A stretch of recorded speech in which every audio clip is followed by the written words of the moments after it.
What's up, 49ers fans? Welcome to a new edition of the 49ers Mailbag, making its glorious return here, and a special edition mailbag where we have the All-Star edition. Today's show is definitely special in that regard. I'll be going through some previously submitted questions. I reached out to some of the fantastic people that have supported this channel from the very beginning and got them to ask questions for this special mailbag that we're doing on the bye week headed into week 7. These are people that you may recognize, faces and names that come from 49ers YouTube and the Twitter universe. If you are on here and you're in the chat and you're watching this live and you want to submit your questions for when I wrap up with those 6 initial questions that I go through that were submitted, put them in the chat. I will try to go through as many of those after I have wrapped up the pre-formed questions when we get to the end there. And if you can, try and use a little trick where you type in @RobShoe so that I can go through and see the questions that are intended for me versus the questions that you guys are just spitting back and forth there in the chat. Saying what's up to some of the people that are in the chat already. Amin the Dream, what's up, buddy? Saw you in here earlier. Chester Gray, I'll come back to that question, my friend. Austin is in here, what's good?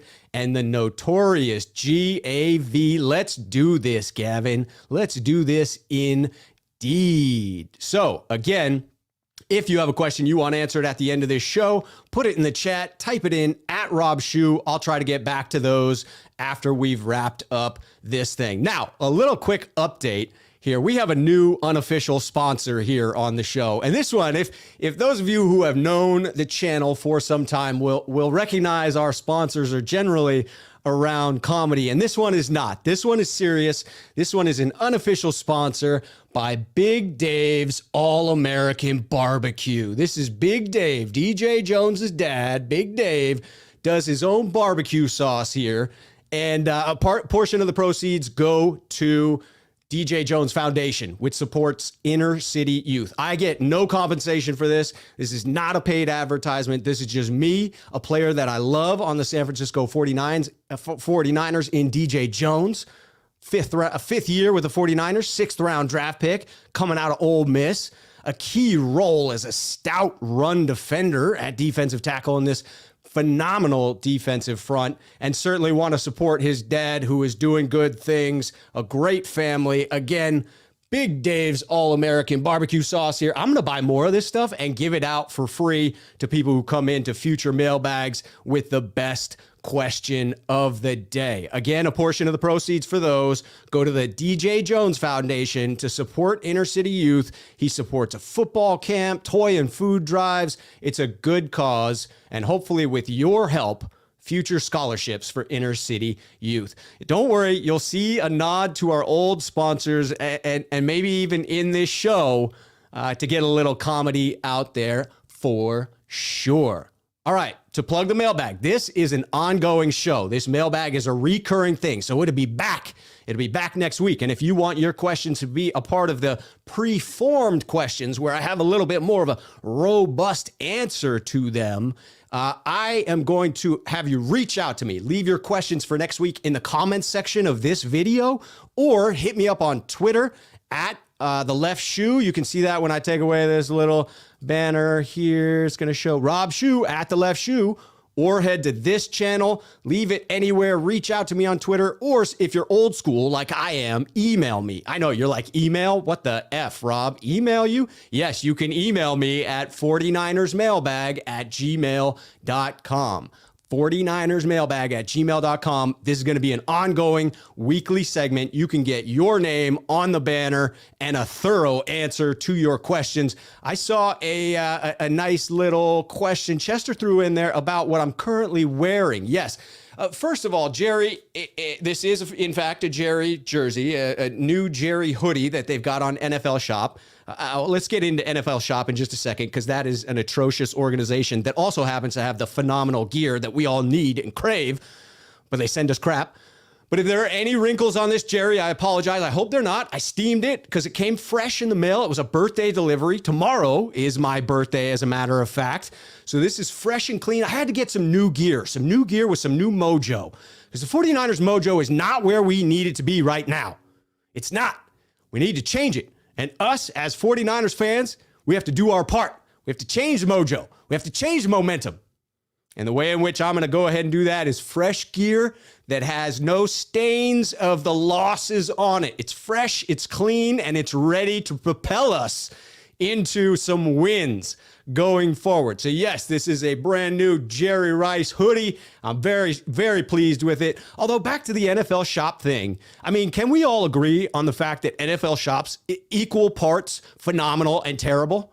That they have the gear we all crave. It's like it's like we're all junkies, right? We all need it. We got to have it.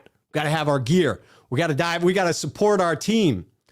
But then it arrives and the sizes are off and some of the stitching is out of place. It's not the highest quality, but it certainly was the price of being high quality. But I digress. Got to have it. Got to have the fresh, clean gear. It makes it that much easier to get into our topics for today. So let's dive right into this special edition all-star mailbag that we've got going on here. We'll get this Chester's comment on there complimenting the Jerry Rice hoodie right off of the screen there and get into our first banner. This one comes in from Everett, EV Days. What's up, Everett? Everett asked, does Kyle Shanahan deserve our trust? Or do we trust him because not to do so is a much more gloomy prospect? Say that again. Does Kyle Shanahan deserve our trust? Or do we trust him because to not do so is a much more gloomy prospect?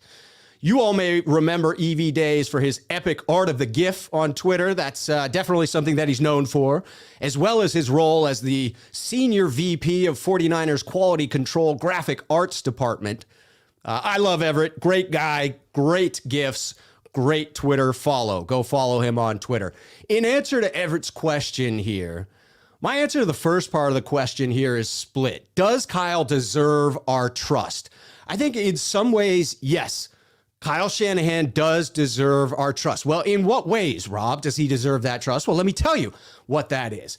We should trust that he will continue to be able to draw up plays that will make the TV announcers gush. Absolutely gush when they see them hit on the field. And yes, I'm looking at you, Mark Schlereth, aka Stink, right? The type of play that gets Kittle or Debo the ball in space with just one or two defenders that they need to beat between them and a crazy yak touchdown. Yards after the catch, getting the ball to a premium receiver in space, open, able to make that next cut and go. That type of play design is something we can count on Kyle Shanahan to continue to do. Maybe not count on him to continue to do it in pressure situations or consistently, but certainly he will continue to come up with those types of plays. And that, to me, that type of genius passes the eye test, meaning that you can literally see with your own eyes that in action. You can see it, and it's mesmerizing at times. It's totally frustrating at others when it disappears for no reason, or it's a high pressure situation and the 49ers just cannot complete that particular play. But you can see it when it works. The question is, can he execute in those critical situations? And the answer so far to that is no. So the answer in other ways, other than play design for me, is either incomplete or leaning heavily towards no as far as whether we can or should trust Kyle Shanahan going forward. Situational football is a circumstance that I don't think we can actually trust Kyle at this point in time. I don't know if it's a confidence issue. I don't know if it's an execution issue, but there is something amiss, something that perhaps years from now we'll get a tell-all book about inside the 49ers locker room, and it will illuminate for us where these issues are stemming from.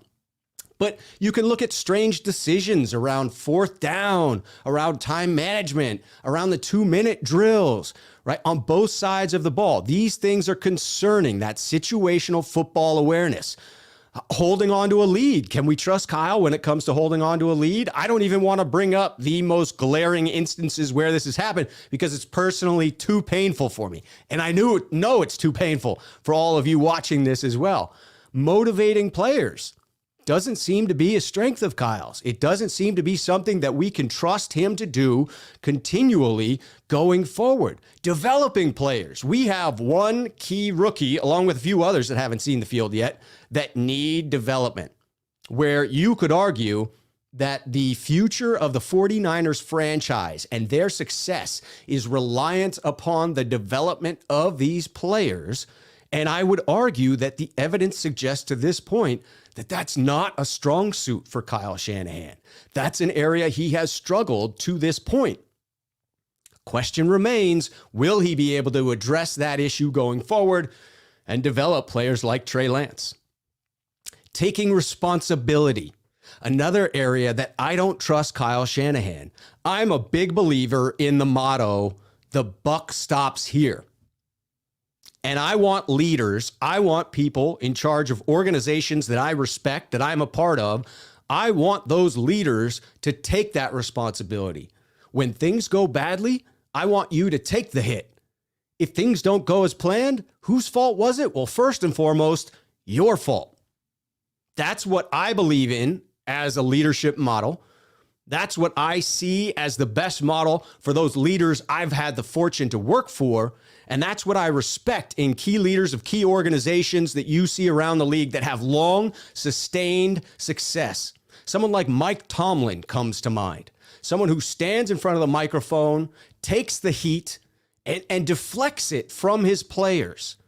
Conversely, with Kyle Shanahan, I have seen instances where it seemed possible to not throw a player under the bus, to deflect from that player, to make it easier on that player, to deflect the question entirely, or to take some personal responsibility. And instead, his choice has been historically to say, yeah, that player needs to step it up. Praise in public, criticize in private. I am a big believer in that saying. And to this point, that hasn't been Kyle's motto. And then lastly, it's the gloom aspect, the second half of this question. So do we trust him? Because to not do so is a much more gloomy aspect. Yes, I think you've hit the nail on the head, Everett. I believe that as 49ers fans, myself included, I do not trust Jed York to go out there and find the next head coach or the next GM. I do not have a high level of faith in his ability to execute on those decisions. It sure seems as if the times he has hit home runs, it was obvious who the choice was. It was really no decision at all. That it would have been a colossal blunder not to choose Kyle Shanahan or Jim Harbaugh. And that it wasn't necessarily Jed York doing any one thing in particular or making some type of move as an owner that deserved credit at that time. I also have to ask the question, is there a serious and obvious upgrade out there? There's potential. There are coaches out there that may be the next great thing.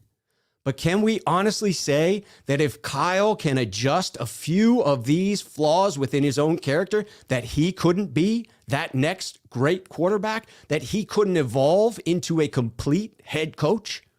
I believe that he can. And I believe it would be foolish to pull the trigger on it now when you aren't sure about the outcome and you aren't sure about the other options that are out there. And you aren't even sure if there are other positive options out there that the guy in charge is going to be able to select which of those options is the best one and put them in charge of the franchise moving forward. I don't have a lot of faith there. Therefore, I think that yes, EV, to your question, we trust in him because of the doom and gloom that we would have if we let him go. Not a pretty place to be at this moment, but have faith, 49ers, 49er faithful. We will recover this season. We'll come back on track. That is my prediction. We will get to that at some of our other questions as well. Next question up here coming in from Gavin from Wales. Gavin, who I love that accent. Gavin, whose accent has cost him appearances on other people's shows because those people don't realize that, yes, in fact, that is how Gavin talks, and he is not trying to punk someone or be on there as a goof, right? It is legitimate, AKA notorious GAV with phenomenal energy. And I just, again, love that accent. If I could do it well, I would do an impersonation of it right here, but I think it would come across very poorly and I wouldn't mean it to sound that way. Let's get into his question here. Does Kyle Juszczyk need to be sat in the naughty corner for his play, the fullback sneak, against the Cardinals? Ooh-wee. My answer to this is, it seems like this is an instance of Kyle throwing someone underneath the bus.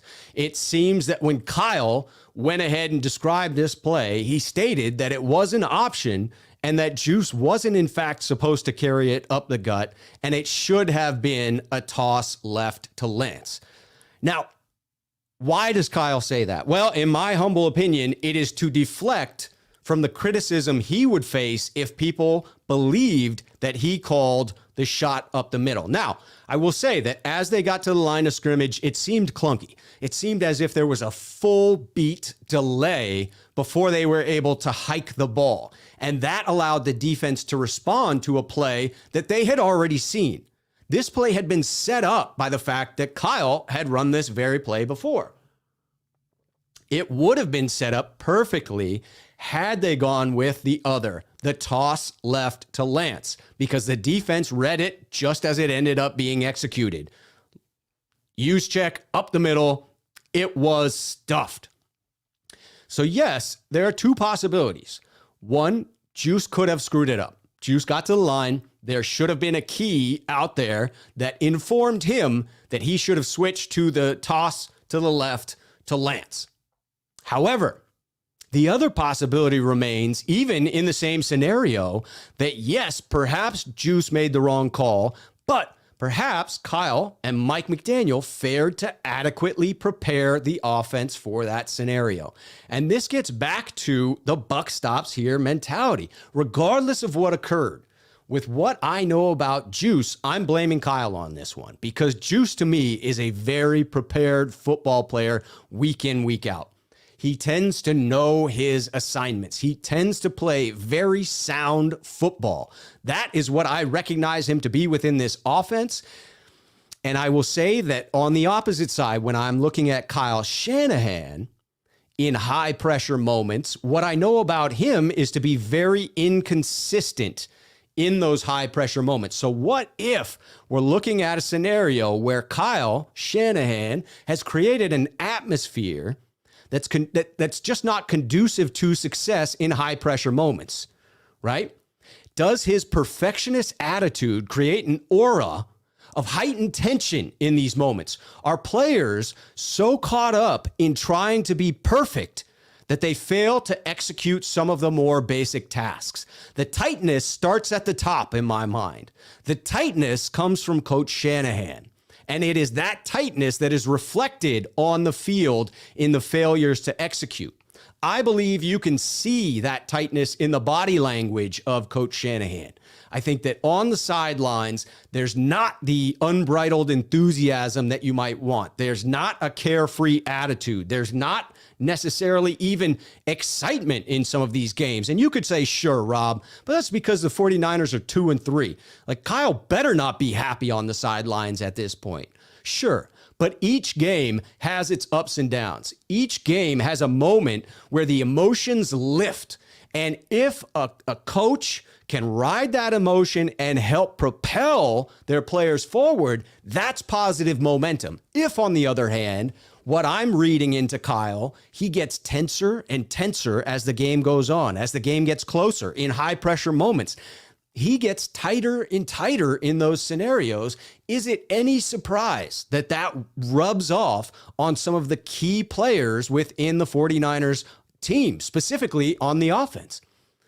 I openly wonder, those brain fart moments from Jimmy Garoppolo, where it seems as if the gears in his head just seize up because there's not enough oil up there lubricating the gears, and he throws a pick that to the rest of us, it's like, dude, the linebacker was right there, Jimmy. He was right there. He didn't disguise it. You just threw it right to him. Is that another scenario where you're looking at a head coach who's a perfectionist, who's very tight and calling things tightly, and that rolls downhill? A little bit of trickle-down economics, if you will, but trickle-down tension. We're talking about the trickle-down tension here. So again, I look at Kyle Shanahan for this one. Looking at our next submission here, this one comes in from Zachary from Hawaii. Zachary had a little back and forth with me after I had my vacation in Hawaii. It was fantastic. My wife and I went out there for our anniversary. I did a show with Grant from the balcony of our hotel. It was great. Zachary reached out. He submitted some mailbag questions back then, so I reached back out to Zachary and asked him if he had a question here. Now, I had to paraphrase because Zachary's question was a little bit longer, so I'm going to read the entirety of it. If you have issue with the way it's phrased here, blame me, because the buck stops here, baby. I take the grief, not Zachary. I do, because I phrased this. I wrote all that. He wrote this. Listen here. His question was, there's a lot of speculation around Kyle Shanahan's plan and how he might be on the hot seat, or is at least acting like he is on the hot seat. Is it a possibility he is trying to get traded away, like tanking on purpose, especially since he wanted Mac Jones and didn't get him? And he might want to go to an organization where he can make the decisions. What teams would want him if yes? So I'll go through this in parts. Is Kyle actively on the hot seat, or at least acting as if he is? Absolutely. That to me is 100% true, even if it's just slightly acting as if he is on the hot seat. He is making what I would label as desperate moves that speak to someone who is fearful, that speak to someone who is wrapped up in their own head a bit, that is caught up in where they are in this season as it's unfolding in a way that was not predicted by anyone in the national media, barely anyone of the Beat Writers Guild, right? I'll give credit to Grant Cohn, who correctly predicted that the 49ers would struggle this season, but I don't think even he predicted correctly the way in which it unfolded. I think that this season has yet again unfolded in a way that is a bit of an enigma, and it leaves fans super frustrated. Another part in the question that I'll address here, is it possible that Kyle truly wanted Mac Jones and was convinced otherwise or forced to draft Trey? To the second part of that, no, I do not believe at all that Kyle was forced into anything. From what I know of Kyle, that doesn't fit. Could it be? Yes, it could have happened that way. It is a possibility, but I will say in my mind, it's a very slight possibility because I see Kyle as someone who has a very large ego. Someone who, if he didn't sign off on this quarterback, if he didn't love them, I just can't imagine him folding. I can't imagine him saying, you know what? I don't think I can win with this guy, but sure, John, go ahead. No, I think he would fight tooth and nail for the guy he wanted if he believed the other guy wasn't great. Could he have been talked into Trey over Mac? Yes, absolutely. I do think of Kyle Shanahan as a very analytical individual, a very logical individual. I consider myself to be a very logical individual. If I go into a dialogue where I'm speaking with someone who I value their opinion, I trust where they're coming from, their motivations, I trust their judgment, I trust their ability to execute on these decisions, much like I'm thinking Kyle trusts John Lynch. If I go into a dialogue with that individual with one thing in mind, I certainly can be talked out of that opinion. I'm a fan of logic. If we engage on Twitter, if you and I get into a back and forth on Twitter, feel free to present new facts to me. If I find those facts to be compelling, I will change my mind. So yes, do I think Kyle could have changed his mind on Trey Lance? Yes. Do I think it's likely Probably not. So I think Kyle went into this as Trey, first and foremost, that Kyle wanted Trey Lance. Sure, he might have liked Mac Jones. And yes, I think it bothered him that people were saying, hey, if you take Mac Jones, we're going to riot. I think that bothered him to no end. That's a completely different topic. But I don't think that he was forced into any scenario where he took Trey. So the question is, would he then force his way out of town? I don't think so. Again, I go back to Kyle's ego. I think at this point in time, as head coach, if he wanted out of this organization, I believe it would be a bit more transparent. I don't think he would shoot himself in the foot. I believe Kyle has one thing in mind, and that is winning football games. I do think that he is mentally impacted at this point, potentially fear, potentially a little bit of uncertainty with the way things are playing out, and therefore he's not coaching at the top of his game. But no, I do not think he is intentionally tanking. The last part of that question, absolutely teams would want him. I am definitely still in the camp that believes Kyle Shanahan has trade value at this point. And whether he's tanking or not, I don't think it's out of the question to consider that at some point, if things don't go the 49ers' way and they were to get a phenomenal offer for Kyle Shanahan, I'm not entirely sure that they wouldn't take it. I think they'd consider it. I mean, look at it from John Lynch's perspective. That could be an opportunity for John Lynch to save his seat on the bus. If he traded away Kyle and got back a couple of first-round picks, that could change things. Now, again, as frustrated as I am not advocating for the trading of Kyle Shanahan, nor would I support that logic. I am still on the train where I want to see how this thing goes with this head coach. He passes enough of the eye test for me that I believe the other issues are fixable. And I'll go one step further to say I believe that they're fixable in season.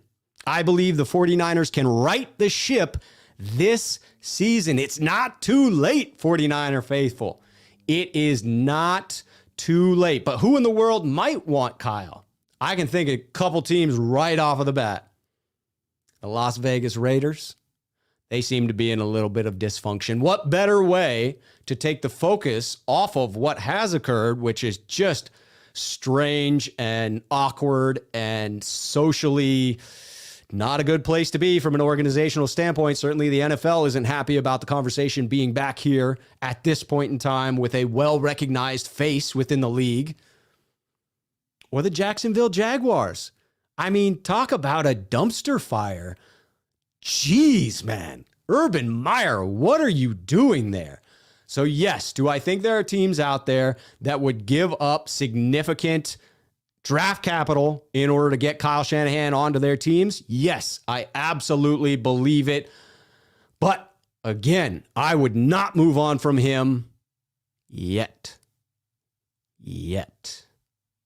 End of this season, if there's no progression for Lance, and I mean no progression, God, what a frustrating imaginary scenario that would be.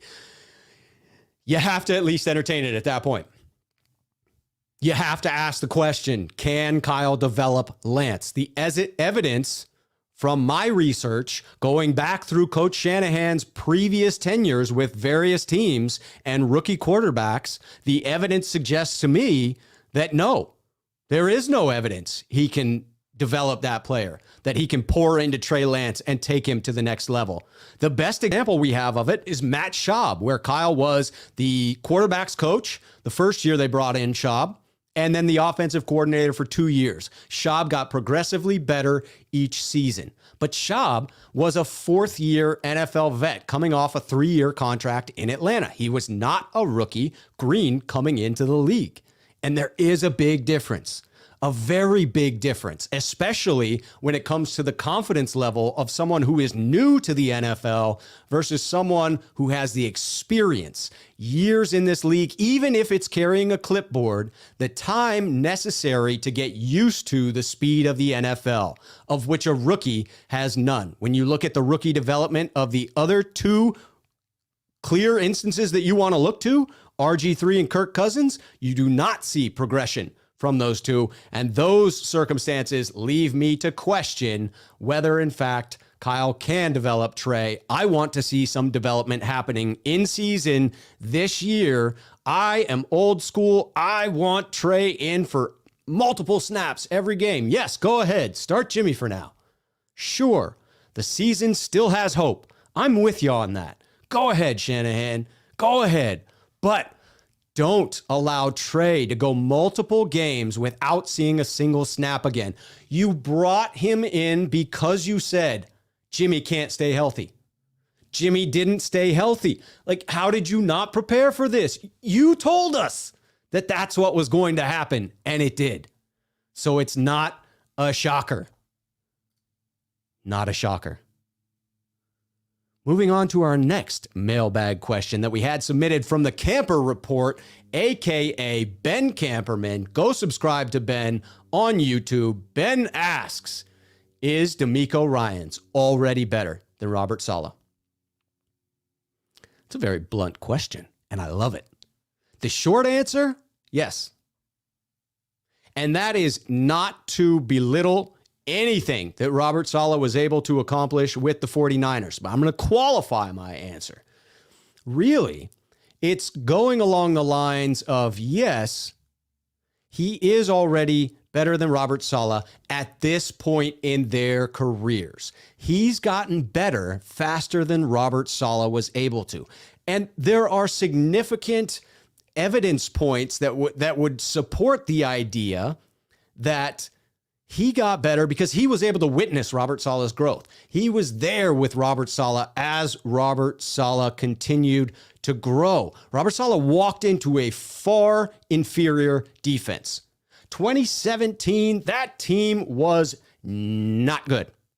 Do we all recall that? Do we all remember just how bad 27 and 2018 were from a roster standpoint? The 49ers were still absolutely rebuilding at that point. Robert Saleh had to come in as a first-time defensive coordinator and deal with the disarray of a roster that was not very talented. So we have DeMeco coming in, and he doesn't have to make any of the same mistakes because he was there with Saleh when Saleh made them, and he learned from those. I may be falling victim to recency bias here because we're seeing DeMeco Ryans' growth from weeks 1 to 5. If you had asked me this question after week 3, I may have given you a different answer. It felt at that point that Ryans had no adjustments or answers for Aaron Rodgers. I was extremely frustrated after the defense gave up that field goal to end the game with a loss to A-Rod and the Packers. I would have answered this question very differently had you asked me after week 3. I thought that they had no answer for the chips on Bosa, that the schemes going into that final drive on defense were weak, and the adjustments seemed to be non-existent. However, in the last 2 weeks, I have been incredibly impressed. In the last 2 weeks, it feels as if DeMeco Ryans is coming into his own.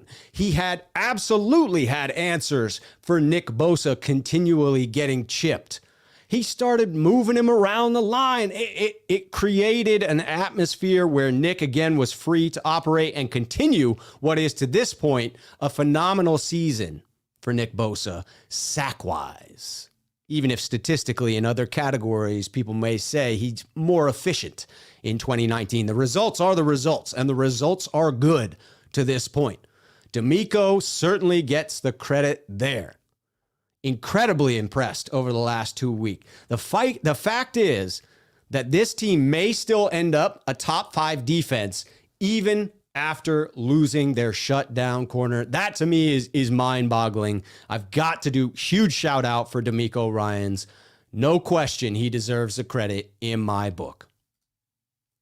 Next question up comes in from Amin the Dream. First of all, shout out to Amin. Go subscribe to Amin the Dream on YouTube. He's a fantastic 49er faithful, very insightful on his podcast there on his YouTube channel. Just, I mean, at his age, I I couldn't have done a fraction of what this guy is doing. Let's just be honest about it, Amin. So let's ask Amin's question. Amin he's so clever that he was able to work in two questions, and I couldn't fault him for it. I had to put them both in here. So Amin asks, from a fan perspective, what's the worst thing about the bye week? From a Niner fan's perspective. He wanted to know, me as a fan, what's the worst thing about the bye week? Well, let me tell you from a fan's perspective, what's the worst thing about a bye week from this 49ers fan's perspective. In this particular year, it just came at equally the worst and best time for the San Francisco 49ers. So what do I mean by that? How could it possibly be the best and the worst times? It was the best of times. It was the worst of times. Indeed. What do I mean? At the right time, the 49ers badly needed a reset after a 3-game losing streak. From that perspective, the 49ers got the bye at the right time. From a fan's perspective, it was absolutely at the wrong time. It left us all stewing in the fact that this team looks like hot garbage at the moment. And some of us, I'm looking at myself in my own screen here, some of us were expecting a highly competitive team this year. Speaking of hot garbage, we're going to do a shout out to our old sponsor here, Folgers Classic Roast Instant Coffee. Hot brown liquid. Folgers, what coffee would taste like if it was brewed 3 days ago from an old gym sock. Folgers Instant Coffee Crystals. Folgers has sent several cease and desist letters, of which we are ignoring at this time. Amin was able to bring in a second question, as I mentioned here, and this one is directly related to the 49ers. Is John Lynch a top 10 GM? And my answer is, hell no. I'm sorry, John. I love you as a football player. I respect the hell out of you as an individual, as a Hall of Famer, as a safety that was lights out in this league. I respect you as a human being, as a man, as a public speaker, as an announcer. As a GM, to this point, the results are highly mixed. And with mixed results in the way in which we're looking at here, I don't think you can say that this is a top 10 GM within this league. Let's go through some of the rather large errors that have occurred. Solomon Thomas, no Mahomes, no Watson. Reuben Foster, Dante Pettis, Joe Williams. It's expensive acquisitions or trades. Malcolm Smith, most of us have forgotten about that one because it pales in comparison to the others. Weston Richburg, not money well spent there. Quan Alexander, didn't quite work out. D Ford, that one, I'm hesitant to put it in there, but certainly to this point with the money and the assets that have been given up, the production hasn't been there, but I'm very optimistic D Ford going forward, so I'm not going to trash talk that one too much. Trading away DeForest Buckner. We are all painfully reminded of that error this week. That is first and foremost in all of our minds at this particular moment in time because we're about to match up on Levi's grass up against Buck. Defo. Unbelievable. The huge trade up from 12 to 3. It's too early to judge, but it created this wild atmosphere because they decided to do it a month in advance and just create a fervor that I've never seen before in a fan base. They may have selected someone that they could have gotten at 12. It certainly looks like they could have gotten someone at 12. So there are a lot of questions that are fair to ask at this point. Again, too early to answer any of them with regard to that trade up to 12. I'm absolutely still on the Trey Lance bandwagon going forward. But as of right now, how they went about it, you could certainly ask. This year's draft class, how much have they contributed? The early picks. Yeah, the great later picks. I listened to John Lynch's interview he was doing with Matt Mayoko, and he talked about some of the things they hit on. He's like, we got a bunch of George Kittles. A bunch of George Kittles? You barely have one George Kittle. You don't have a bunch of George. You hit on multiple players in the 5th round, but let's get more consistent in hitting on the first round talents. That's supposed to be the easier round of the two. You can tell I may be frustrated at this point, but I'm left with more questions about John than I have about Kyle, if I'm being honest. I want to know how the power dynamic is actually playing out behind the scenes. Yes, I know Kyle had some influence on some of these draft picks. Yes, I heard the story of him targeting Joe Williams. Yes, I believe that he targets the wide receivers, that it was probably Kyle's influence that led to the trade up for Dante Pettis and Brandon Ayuk. It's hard to know which personnel decisions are purely John and which have been influenced in some significant way by Kyle. That leads me perfectly into our last question before we go to you, the viewers who are here in the chat and have been dumping those questions in there. I see the comments thing is blowing up over there. I'm sure it'll take me a while to get through it. This next one comes to us from East Bay Chris. East Bay Chris, our highly sarcastic and hilarious Twitter friend, EBC.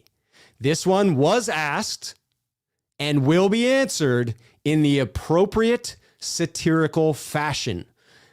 Don't yell at me. Even when I clip this up into a small video, I want it to be clear. There's some satire here. There's some sarcasm. East Bay Chris asks, now that Kyle Shanahan has surpassed Bill Walsh's legacy and become the greatest coach in 49ers history, what traits, moves, or moments during his tenure do you feel have made him so successful? East Bay Chris, thank you so much for asking that question.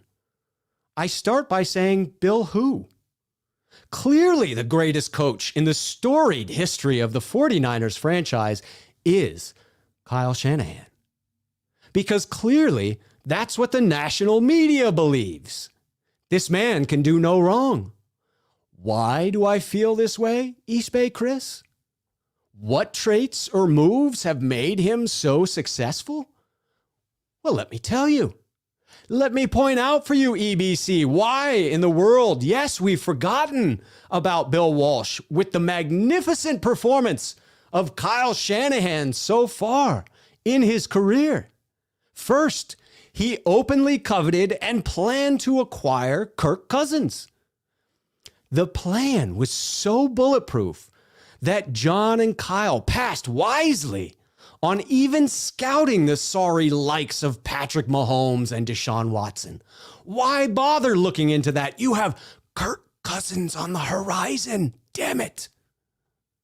Next, Jimmy G falls into their laps like a gift from the gods. Like a gift from the gods. A quick shift to plan B. Abandon those thoughts of Kirk Cousins. Get him out of here. After a minute 5-game sample size, the 49ers and Kyle Shanahan wisely locked down Jimmy to a gargantuan contract that is in no way an albatross around the organization's neck at this point in time. After a spectacularly painful Super Bowl loss, the 49ers and Coach Shanahan had the opportunity to bring in the greatest quarterback of this generation on a team-friendly deal because it's his childhood team. Hard pass. Hard pass. Clearly, Brady was only marginally better than Jimmy G, as evidenced by the decline in his play over the past 2 seasons. I am glad we didn't get on that roller coaster. Am I right? Yes, Chris, in answer to your question, I love Kyle Shanahan, and I question none of his moves to this point. All have been flawless. Flawless. Flawless indeed. And seen. All right, no more sarcasm from that one. I'm getting back to positivity. I just have to vent the frustrations here. I've got to get them out, right? I am faithful. I believe in this team. I believe this team can be successful this year. And I've said it repeatedly. I think these issues are fixable, and I think they're fixable in season. But I will not hesitate to be skeptical, to be critical of some of the moves that are made, because this organization, this coaching staff, this front office is not perfect. It has not been perfect to this point, and it needs to get better, because back to my foundational belief, I believe the buck stops with you, Kyle Shanahan. I believe that when something needs to be answered for, it falls on your doorstep. And I was pleased with today's press conference. I've got to give Kyle credit. I thought I saw a change in attitude. I thought that I saw a more humbled individual, a less combative coach when it came to answering the questions, even the question posed by Grant Cohn, where there is a little bit of animosity that seems to have built up over the season. I will give Kyle credit for that, and I will give him the benefit of the doubt that he can carry forth that momentum, start taking the responsibility on himself, and move forward with that.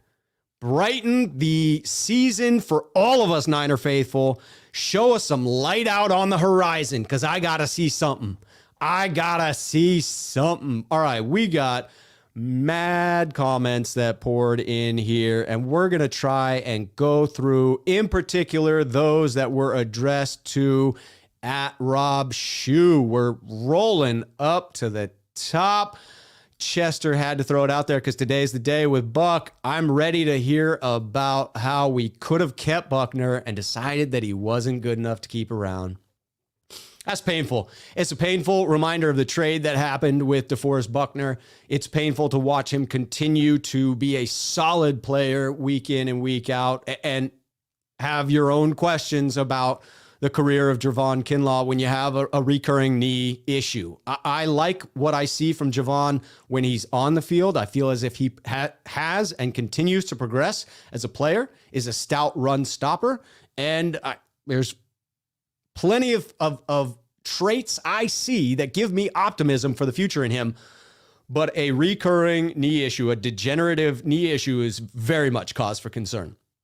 Anything where you can't practice on a weekly basis is going to hinder your development as a player, no doubt about it. And it's all the more painful when the player you gave up to get that draft pick is DeForest Buckner. This one I'm not familiar with, so I can't really comment on it, Chester, but he asks, what about Alex Mack coming out and saying he wants a guy he can win with? Sounds like a divide about this QB situation, which could have been avoided had we had a clear plan not to. I agree with the sentiment here, even if I don't know what quote you're talking about from Alex Mack.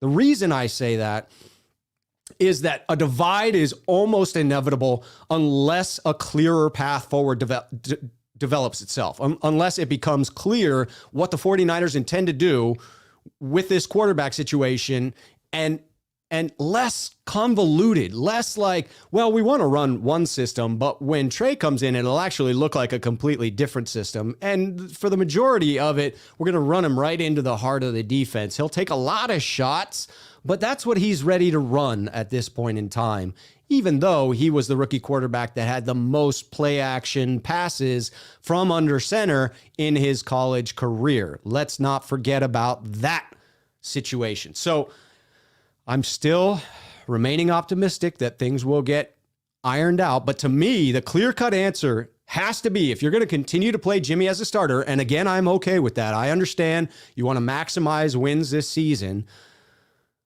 Trey flashed something there, and it's usable on a weekly basis. And if you're not inserting him for multiple snaps each week, what are you doing to prepare us for the next Jimmy injury or for next season? The move on to Trey is inevitable. It is inevitable. Gav gave me the shout out here. Happy birthday for tomorrow. Appreciate that. Absolutely. Agree wholeheartedly with you, Gav, that EV days is the boss. Da boss. I mean, maybe not Ross the boss level, but like right there with Ross Dwelly. And that's saying something, EV. That's saying something. A little 49er love always makes the screen. Bryant talking about, hey, Rob, go 49ers. We got an at Rob Shue comment. Gav is using the at Rob Shue. I love it because I can see those easier. Should we trade Shanahan to Vegas for 2 first-round picks? Oh, Gav, you did it to me. Gavin. This is a tough one. I'm going to say no, and only because the Raiders' first-round picks are going to be high draft picks this year and probably next. Unless the wheels come off, which it seems like they are staying on because every player is determined to spike Gruden because of those damn comments that came out and show him that maybe this team is capable of winning without him. Maybe I'm just reading into that, but that's how I see it. So I would not trade him to Vegas, but 2 first-round picks, man, that is tempting. That is tempting, Gavin. Sorry, I had to mute myself so that you didn't hear me sniff there. You know, every now and then you got to have a little sniff there. But what I'm talking about here is 2 first-round picks would be nice. If Jacksonville came knocking with those, that may be a different question. I'd like to see Shanahan play this thing out. Man, I'm the optimist. I want a happy ending. I like a good story. I like a good character arc. And right now we're going through that character arc. We are experiencing Kyle Shanahan's growth firsthand. You don't want to be the Browns looking back at, maybe we should have given Bill Belichick 1 or 2 more shots at this thing, because he went to New England, turned it around, and became who he is today. And I believe Kyle Shanahan could be that top tier level of coach where you're talking about Belichick, Mike Tomlin, Andy Reid. He could still develop into that coach, and you can't give up on that. That's a moonshot. Those coaches are so rare that if you've got a chance at one, you got to try. You got to try to hammer it out. And going back to the doom and gloom of putting the choice back in Jed York's hands. Sorry, Jed, but I just can't trust you with that one. Robert coming in. Let's go, Rob. Yes, sir, Robert. Great name there. Always. Anyone with Robert gets on here automatically because it's the best name out there. I'm kidding, but I'm not kidding. You know what I mean? You know what I'm saying, Robert? Ricardo Muniz comes in. Has anyone asked Kyle Shanahan how he feels he's been executing the management of his offense? Oh, has anyone asked Kyle Shanahan how he feels he's been executing the management of his offense? Reading is fundamental. I don't know that I've heard anyone asked that question, but it seems like one Kyle would dance around. Kyle seems to say, well, you know, there's all sorts of different ways that we've failed to execute. There are some drop balls where it's clearly the player's fault. They need to concentrate more. Some where it's clearly Jimmy's fault. None of the answers seem to point toward, hey, execution isn't happening. It's not satisfactory. I'm not okay with it. And it starts with me, Coach Kyle Shanahan. If I'm honest, that's what I want to see. That is what I am looking for from my head coach, and it is the greatest shortcoming of Coach Shanahan in my book. Thank you for the question, Ricardo.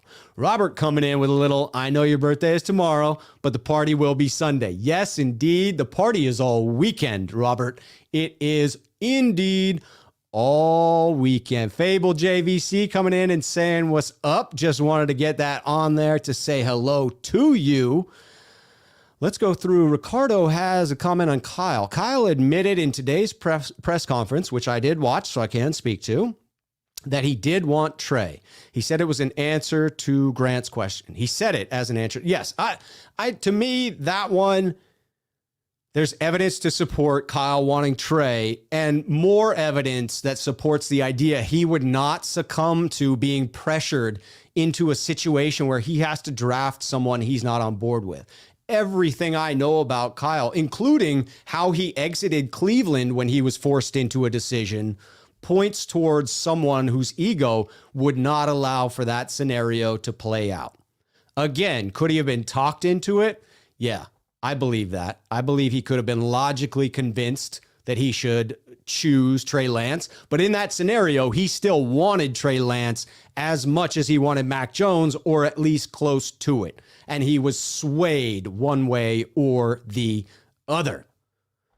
Fable agrees. Kyle is feeling the pressure. To me, again, watch the body language. Watch the body language in the first 5 games, especially as the losing streak mounts up. he gets tighter and tighter and less emotion and more just, I mean, it's painful to watch him today in the press conference. I thought I saw a glimmer of hope. I thought I saw him loosen up a bit. I thought I saw him sort of respond with this, you know what? We are where we are type of energy. Yeah, it ain't great, but I can fix this. This team is who we thought we were in the preseason, a talented team, a deep team, a team capable of making a run this season. And that run is going to be needed because we're sitting at 2-3 with a lot of tough schedule remaining to be had. Going here with Fable. At this point, I think Kyle keeps his job safer by rolling with Trey for this season than yo-yoing with Jimmy and Trey the rest of the year. I completely agree with that. Completely agree with that, and I'll tell you why. Because as soon as you pivot to Trey, it's like, well, he's a rookie. What do you expect? There's going to be growing pains. Oh, he's developing. And Trey has flashed some incredible talent that I think has shown me that week in, week out, I have confidence, even without someone actively developing him, that he's capable of development week to week. So I think you would see growth, and that's all fans would need to see if you switched over to Trey. I think most fans would be like, well, we weren't making the playoffs at 2-3 anyway. Switch to the rookie, hope for the best, but know that we're probably not going to the playoffs with him either, but better to get him the experience. So I think there would be forgiveness there.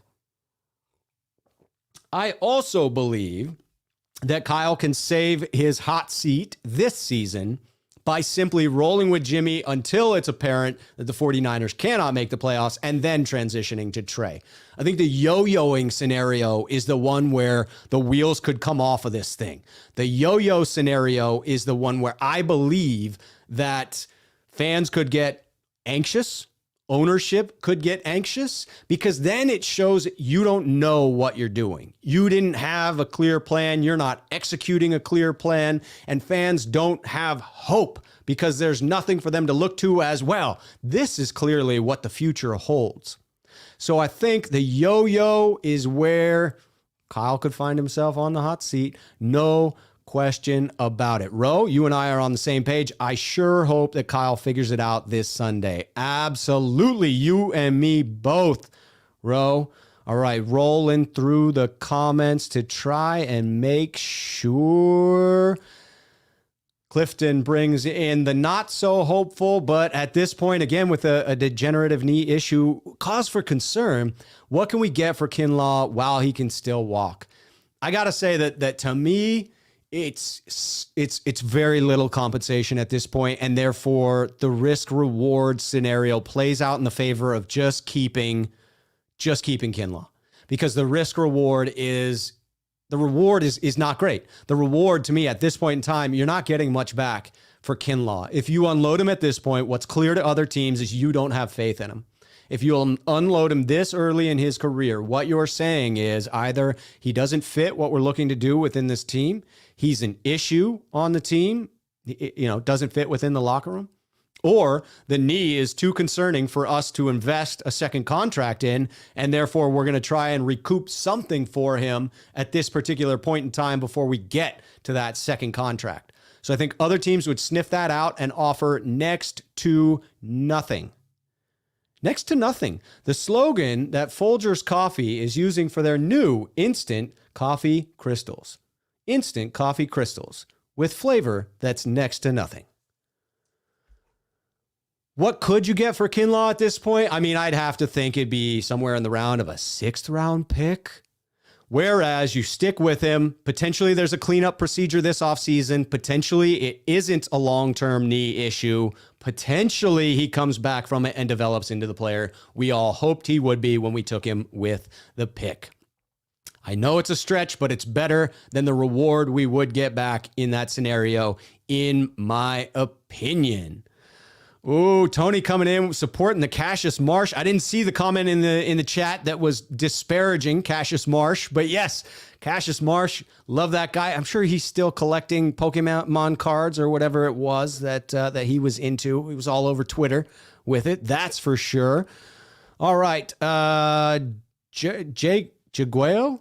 Jagueo 56, I'm going with. Is it possible that we can win the final wild card? Would a 9-8 record get into the playoffs? That's back to the question I had earlier on an earlier episode. I went through and did a quick and dirty prediction on the remaining games on the schedule, and I ended up with the 49ers just on the outside looking in, but I could see that breaking either way. I end up with them right at that 10-7, 11-6 record. I think 11-6 gets them in, and 10-7 falls just short, probably because of a tiebreaker. We're looking at a scenario where you have 3 wildcard teams for the first time this year, but also a scenario where you've now bumped it to 17 games instead of 16. 10-6 used to be a pretty consistent record for getting you into the playoffs on a wild card. Some seasons you'd need the tiebreaker to make it in at 10-6. With the extra game, I'm guessing that 10-7 doesn't get you there. I think it comes down to week 17 in LA against the dreaded Los Angeles Rams. I hope the 49ers can pull it out. I'll tell you what, I will be there. I will be there in the stands. No doubt about it. All right, let's get on to some more questions. Going to roll through to make sure that I don't miss anything significant here. Rolling back through. Ooh, here we go. Here we go. All right. Here's the Alex Mack quote. Boom. Look at Mike Mosley coming in, saving the day. What's up, Mike? Here's Alex Mack's quote. He's on it, on top of the game. Really easy to communicate with, Mack said. I think he focuses in every week on the details, knows the procedure in everything we do.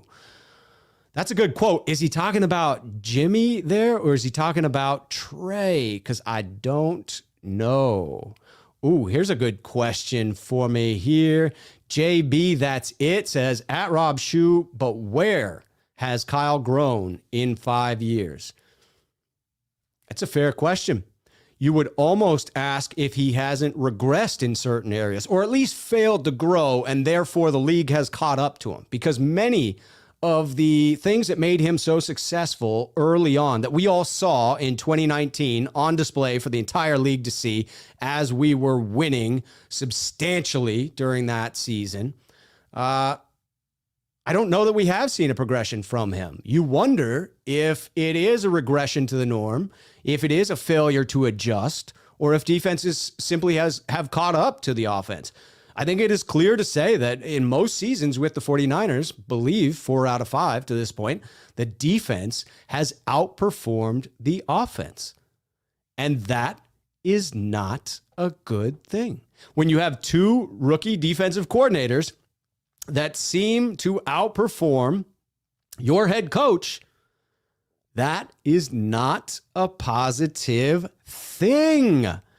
All right. Love that question. Getting in here, any shout outs to me, those are going to make the air. Happy birthday, early birthday to me. That's tomorrow. Celebrating the early birthday. Gotta love that. JB came in with a happy early birthday. Thank you all. Here we go. Lee is saying trade him if next season is a rebuild. I think that's in reference to trading Kyle Shanahan if, in fact, the 49ers could get something in return and then head into a rebuild. I'll tell you what, my tune will change in that regard. I had already said that I probably would not be in support of that unless the package was really something that bowled me over from a standpoint of draft compensation. But if we get toward the end of this season and we're not seeing progression from our rookie quarterback, I might have to change my tune. I might have to run over to the camp of, yes, let's get some draft capital back because things are not going as we hope them to go. Let's see. Leaving, coming in at Rob Shoe. What growth? Regression, if anything. Yes, Leaving is in there with me that potentially you have seen some regression, or at least NFL defense is catching up to what Kyle Shanahan likes to do. Let's see here. Go rolling down the comments, looking for questions here. Here we go. Bryant Culp coming in at Rob. Any word on Robbie G? Robbie Gold, is he expected back this season? Yes, I believe it was a serious groin pull that puts him in that 4 to 6 week window. He went on to IR, which meant that he would miss a minimum of 3 games, which in this case, because it spanned the bye week, meant a minimum of 4 weeks.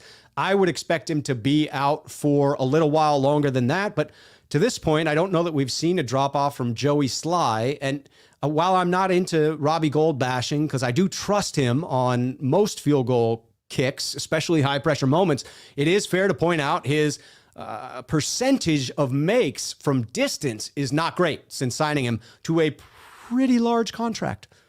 We paid a lot of money for a kicker, and we may not be getting the bang for our buck there. Unfortunately, we're in the middle of the season, so that contract is guaranteed for this year. I'd have to look into the contract situation to see if he is guaranteed for next year or whether that becomes guaranteed at the start of the new league year. But I think you have to look into moving on from Robbie Gold at this point. It just doesn't seem like a wise investment, and the 49ers are up against it when it comes to the cap. Robert kicking in the happy early birthday, Big Rob. Appreciate that, man. Appreciate that. Leaving, coming back in with a question here. Has anyone asked Kyle why they traded up in the first place and then keep and start Jimmy, who clearly is not good enough? That question has been asked, and again, I think it's one that gets avoided, and I really wish that Kyle, who's good at answering some of these questions very directly, would really get into this one, man, because I want to know what the plan was, because it seems like it was a lack of a plan that we're currently dealing with. Kyle told us repeatedly, hey, man, we love Jimmy, but we can't count on him. He's not healthy. He can't make it through a year. We need a starting quarterback. So we are going to give up significant assets to move up to 3 so that we can get a starting quarterback. Now, at 3, they take that starting quarterback who may not actually be a starting quarterback at the moment because he's a very inexperienced college quarterback who flashes incredible potential. When you look at saying, hey, I've got a starting quarterback who can't stay healthy, I'm going to invest all this capital in somebody to fill in when he's not healthy, but then realize, well, you know what? I'd have to run 2 different systems. The offense can't learn 2 different systems. So really, I'm just going to focus on getting Jimmy up to speed, and Trey will catch up eventually. And then Jimmy does what you told us he was going to do in getting hurt. No fault of Jimmy's own. NFL is a violent sport. I'm not criticizing someone for getting injured, even though I know it frustrates 49ers fans to no end. But what you said would happen, Coach Shanahan, has happened. And now the rookie has not been prepared to play. So if fundamentally it is flawed logic in my book, I tend to think of myself as a very logically sound individual, and I can't follow that logic. It doesn't make sense to me, Kyle. That to me is where the issue arrives. Jaguar 56 says, happy early birthday, Rob. You don't look a day over 28. That's the kind of fans I need here on this channel, for sure. Next one up, Luke Walsh saying, Kinlaw's knee, minor concern, freak out, should have drafted Wirfs. Maybe too early to tell at this point. I don't like to beat up on players that are injured. You know, I think it's fair to criticize the organization for the draft pick. I'll stay away from being too overly critical of Kinlaw himself. I saw a strange Instagram post from him the other day that certainly came across as personal frustration from him, seemed to be directed at the organization, or at least the business that is the NFL. If you missed it, Javier Vega retweeted it on Twitter. You could still go back and find it. I believe that came out yesterday. It's fair to wonder where he's at mentally. He's probably taking a lot of direct fire from 49ers fans. And if you're a 49er fan that's guilty of that, I encourage you not to. These are people. These are human beings, and they don't deserve your scorn. I get that you're frustrated. I'm frustrated. I'm very frustrated. I'm frustrated with the organization. I'm frustrated with what Kinlaw is going through, but I try my damnedest not to direct it at any one player and instead try to get to the root cause of the issue, diagnose it, and hopefully help the 49ers organization realize what they did wrong when they listened to my advice and get them to do the right thing next time. Lee comes in at Rob Shue. Anyone trust the Yorks to pick another coach GM combo? I don't think so. I mean, maybe his wife does. Maybe.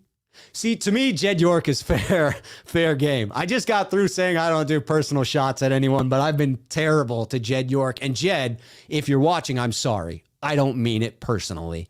But you are a billionaire. I hope that money gives you thicker skin. I think that because you can't get fired, and you've pointed this out, that you can't fire yourself, although technically you could, that you can't fire yourself as the owner because of that impermeable nature. I feel like you got to take our shots. The coach, the players, the GMs, the team can move on from them, and that's the end all be all. You were stuck with, so you're stuck with us criticizing you. Hope you do better the next time you have to pick a head coach. Scrolling through to the next comments. Love it. You guys keep them coming in here. Let's see, another at Rob Shue from Gizmo. This time, Gizmo Maltese says, what incredible talent has Trey shown that we haven't seen from someone like Tyrod Taylor? I don't get why people are so optimistic. That's an interesting question, and I think you'd have to do a side-by-side film breakdown to really get into the specifics. But what I saw in the highlights from North Dakota State was next level. And I think that, to me, is where you go when you're looking at a draft prospect and you're saying, what is their ceiling? What could they evolve into? You go to their highlight reel. Then when you want to see, well, how are they going to transition to the NFL? Then you need to do a complete review of all their film, in particular, the good competition that they go up against, which is little or none in Trey's tape because it is a lower division. And you go up and look at the games in which they struggled. And then you start to look at, well, okay, so I established their ceiling, and now I'm going to go back through and look at their floor. And to me, Trey was always the one, when I did my draft breakdown and looked at his tape, and this is the same thing that I'm seeing in his limited snaps on the field, I see the highlight plays that give me a taste for what his ceiling might be, and it seems sky high.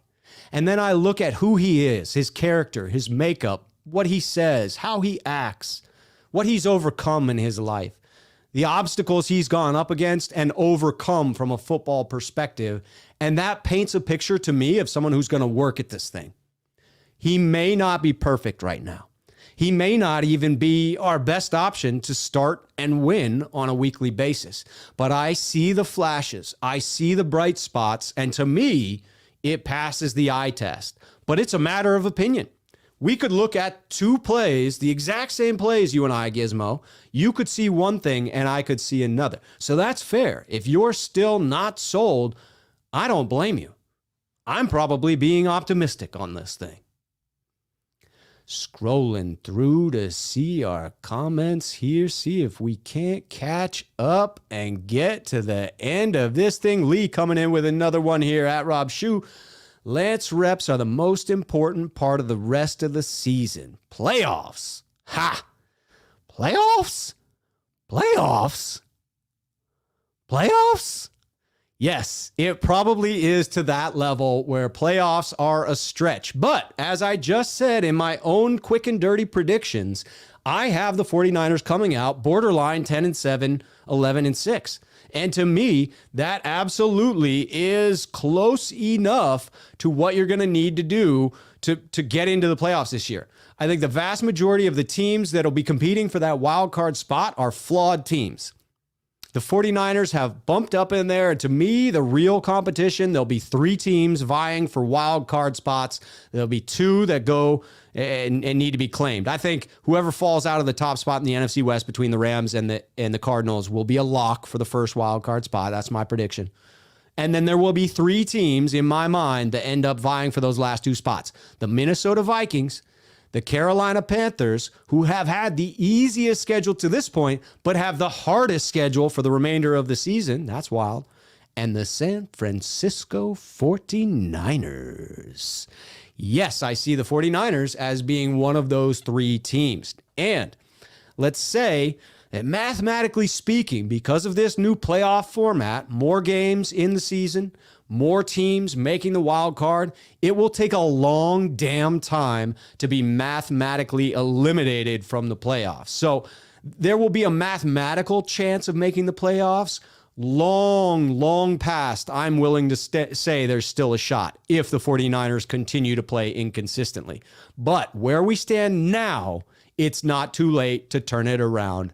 Not too late at all. I think Luke was trying to say here, beat LA.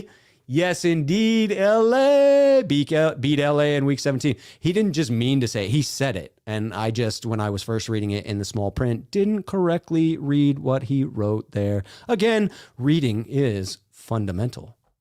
Eric coming in. We got a new one here. Eric talking about, in your opinion, has John Lynch won any trade he's made after trading down from 2 to 3 and 17? I don't know that you could even say he won that trade because of who he selected with number 3. He did win the trade. It was a good trade. I was pleased with the trade. And I'll be honest, I was pleased with the D4 trade when it happened. I was pleased with a lot of the acquisitions when they happened. So I'm now second guessing decisions I was on board with back then. And I think a lot of 49ers fans, talking to you, if you look yourself in the mirror and you say, did I think that was a good move at the time? I bet a lot of them you did. Because it's really only in hindsight that you know if something was or was not the right decision. And even then, there's so many factors at play that you probably aren't aware of as a fan outside the organization that it's hard to definitively say one way or the other. But off the top of my head, I can't point to any specific trades that John Lynch has quote unquote won. I can't think of any situation where I said to myself and continue to say now in hindsight, Lynch crushed that scenario.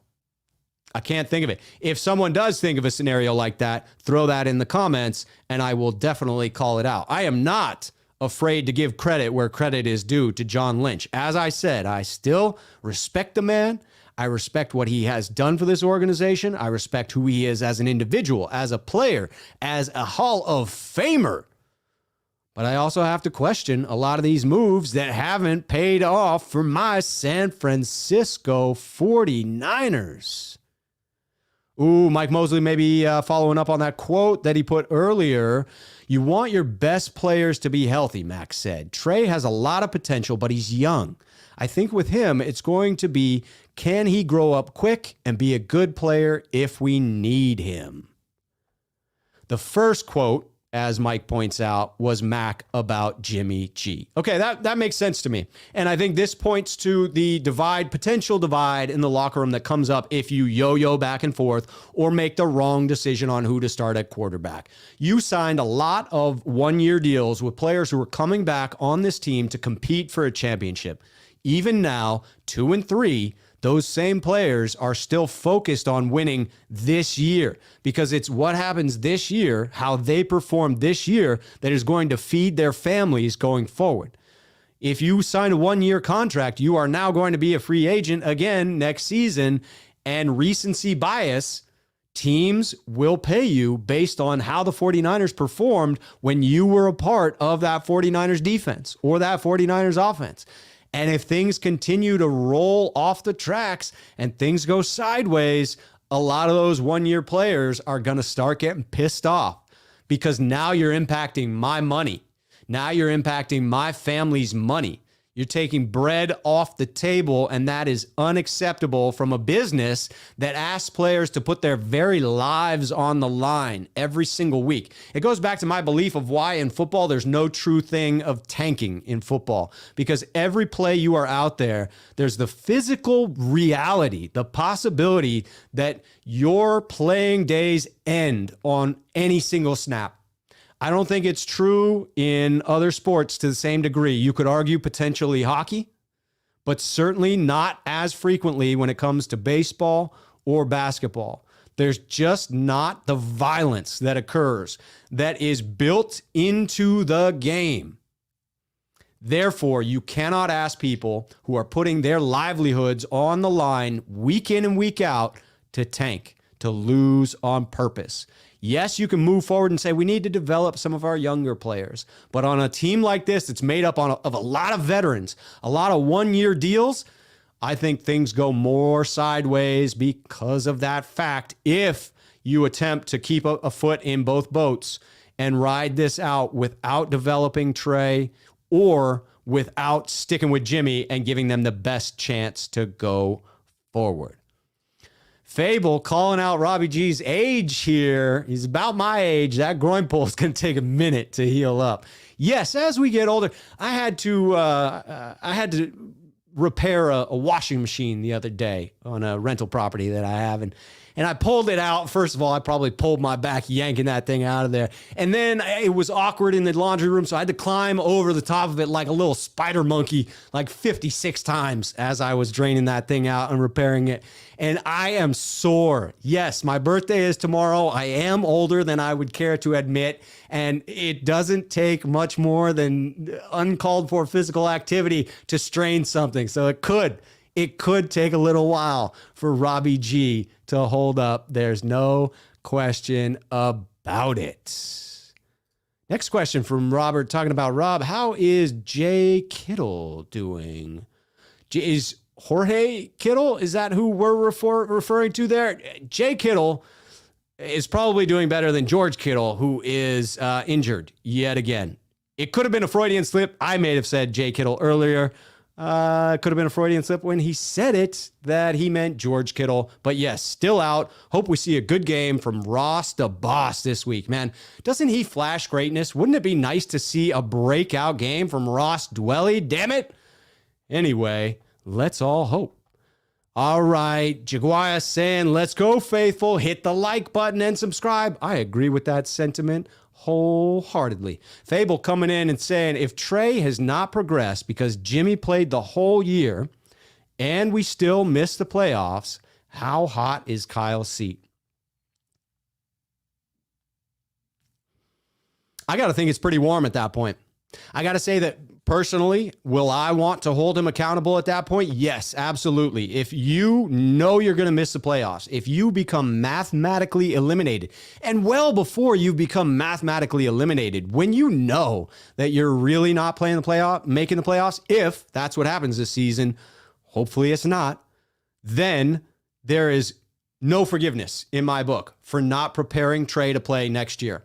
In my mind, even if you are playing for the playoffs, in it, there's no excuse for not getting Trey several snaps a game. If Kyle Shanahan cannot properly prepare Trey Lance to come in and execute half a dozen snaps on a weekly basis, then yes, I have serious concerns about his ability to develop Trey going forward. I demand that the 49ers use Trey Lance to further this year while starting Jimmy G.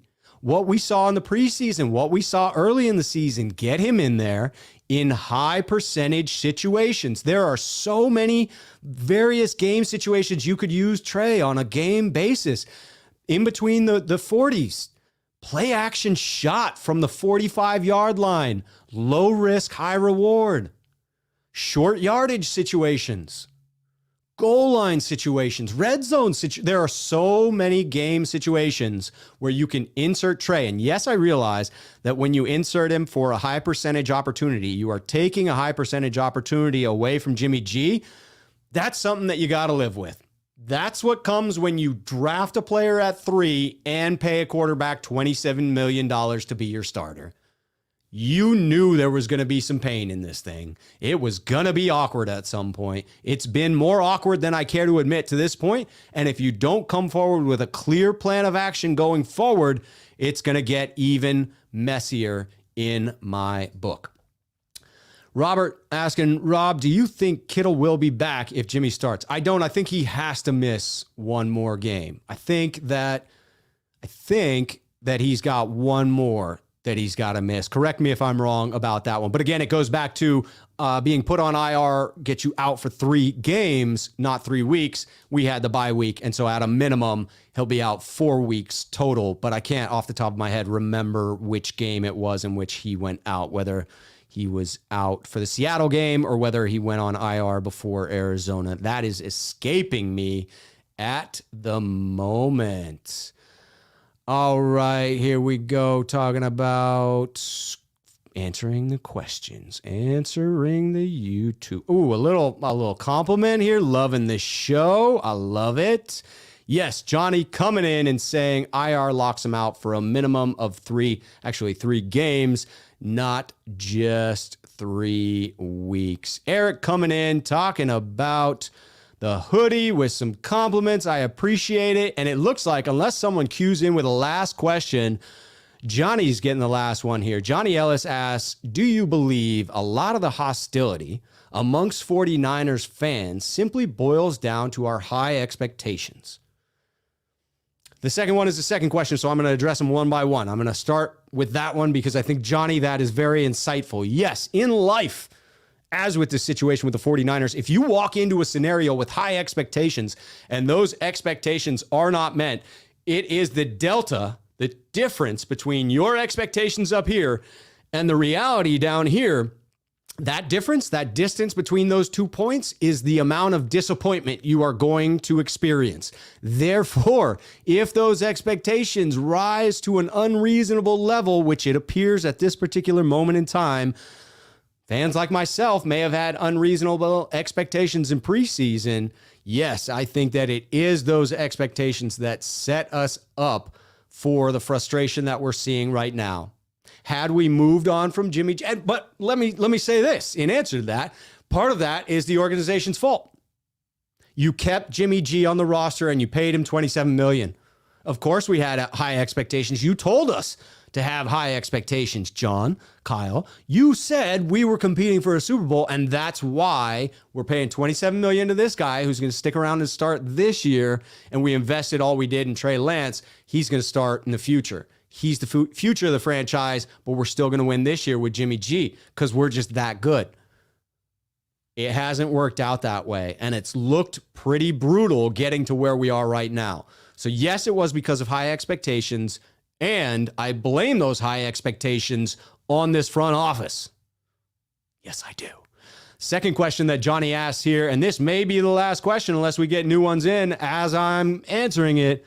If the Niners clean up penalties, drops, and injuries, can they go 11-6? Yes. Yes, I believe that they can. I believe that they will be right on the cusp. I believe that they will be 10-6 going into play LA to end the season.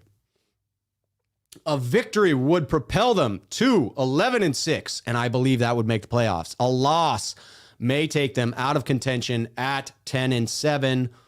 I think it comes down to that Rams game, and I'm going to be there, and I'm going to be wearing 49ers gear, and I'm going to be yelling my head off, and the next time I come on my show, my voice is going to be all hoarse and raspy because I've been yelling like crazy in that stadium. I can't wait to check off SoFi Stadium from my list of stadiums I've been to around the NFL. I'm going to hit 3 stadiums this year, 3 fresh ones. I'll be at 4 games because I'll be in Seattle.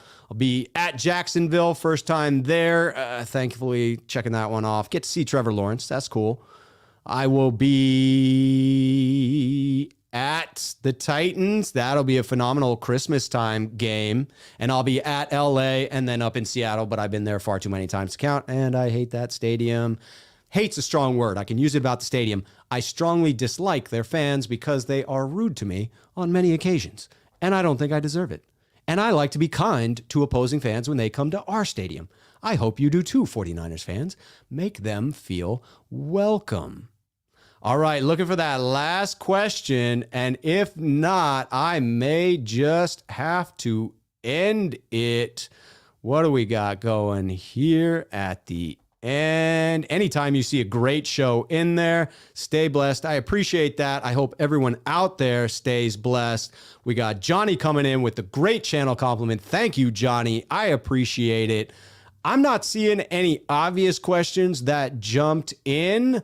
I may have missed them. If I did, I apologize. I'll go back through the comments, and any real good ones that were in there that I missed, I'll pull out and use on the next show. Here's a reminder that this is going to be a recurring segment on my channel. If you want your questions to be answered for sure, hit me up in between the episodes. Wait until it's closer to Wednesday of next week when I'll be doing the show so that they're relevant questions, but then hit me up. You can email me if you're old school, 49ers mailbag at gmail.com. If you're not old school, find me on Twitter. You can see, let's go ahead and get this off of the screen so that I can show you. Yes, there we go. At the left shoe. Go follow me on Twitter. Hit me up on Twitter. I will gladly answer your questions or leave them in the comment section of this video on my YouTube channel. I will check it before next week's show. Thank you, everyone who joined me today. I hope that you too are remaining faithful 49er Nation, because I am excited to get out of this bye week and to get us a win on Sunday. So here's to then. Cheers, 49er faithful.